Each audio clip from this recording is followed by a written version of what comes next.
Welcome back. We've got Chef Anthony joining us in Studio K this morning, and today we're doing something a little special.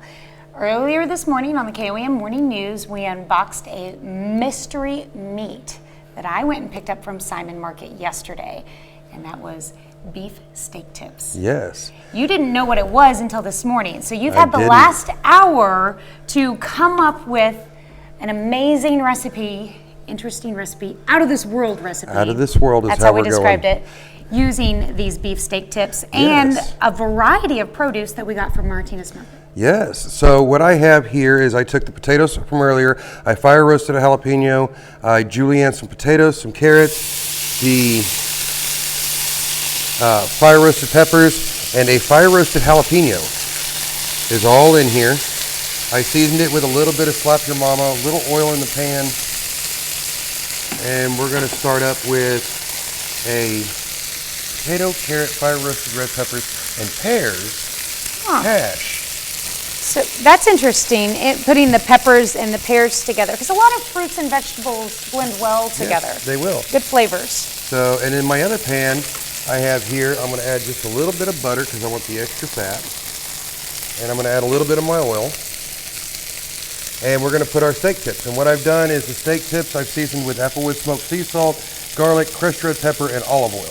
And I've cut it into bite-sized pieces. So I'm throwing those right on in there to get those started cooking so that they'll be ready to go. You mentioned that Simon Market had tenderized the beef, but you decided to go with smaller, more bite-sized pieces? I like to do a bite-sized piece because, yes, it's okay to sit there and cut your tips, but I really like to just have a bite-sized piece myself. So we have a little bit of that. We're going to hit. I notice you're using a nice non-stick pan here, so stuff is not burning down, so that's key. And we're going to take a little bit of coarse ground black pepper right on top. Okay. A little bit of salt right on top. And we're going to give that a quick flip. I want it to form a crust on the bottom. Nope, there you go. There we go, and we'll turn that heat way down just a little bit because it'll finish cooking those potatoes. It'll cook down everything else. And then I don't have to worry about it too much. So we have everything going. And the beauty of this, along with the reason we're doing this is for our competition at school, is the students get an opportunity to experiment a little bit. You don't know what you have, so you have to come up with an idea for just about anything. Over the course of the last week, I've been, well, if it's fish, I'm going to do this, and pork, I'll do this, but I didn't know. And then I didn't know what was going to be in our produce or vegetable boxes because I didn't bring anything extra. So I've been sitting, working, trying to figure it out and come up with an idea of how we're going to do this. But I think we have something good. You've had an hour to come up, to examine your ingredients, which very well likely, if you had a mixed produce box like that at your house, or you have like a good stock of seasonings and stuff in your cupboard, you could do this at home. You bring home the meat, what's the special of the day, you bring it home and you come up with a new recipe for Exactly, the day. and it's trial and error. Once you learn the basic cooking techniques of roasting, sauteing, pan frying, grilling, everything else comes real easy. So we don't want to worry too terribly much about it, and everything will come together. But once you learn the basic principles of the cooking, everything else is cake. Okay. So what are you calling this? I haven't decided with a name of it. You know what? We'll call this the Dragon's Tips. This is the whole thing together? We'll call the whole thing Dragon's Tips. Dragon's Tips. In honor of the PHS Culinary Dragon Showdown. All right, the Dragon's Tips. All right, so I think this is probably a good time while you're finishing up cooking these.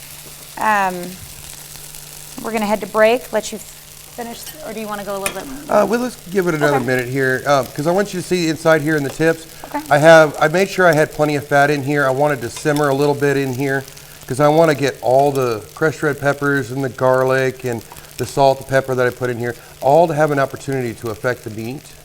Okay, so we know this is fresh meat, freshly cut meat. When you're doing tips, how well done do you want them cooked? Well, that's up Rather like than any a other steak. steak. It's the same to the individual. You treat tips just like you would do a steak. Myself, it's medium rare.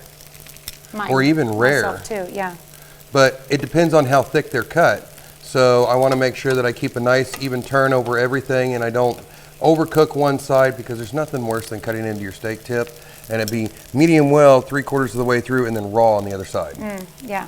So, and we'll just keep everything moving. And the nonstick pans make this really nice because, I mean, that hash is just sliding right on around. Well, and we talked about it, like the different types of ways that you can cook. I mean, we only have one stove like this. This is the one where you have a better control of your heat source. Yes. So it makes sense to use that one for your For my steak. meat. Yeah. Well, I want to make sure that I get a good cook on the steak, but I also don't want to burn my butter or my garlic inside. So I can really monitor this one.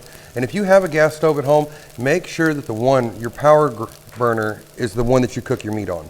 So that you have control over it, you can watch it, you can see it, and start everything all together, because ideally the idea is to bring everything together all at the same time.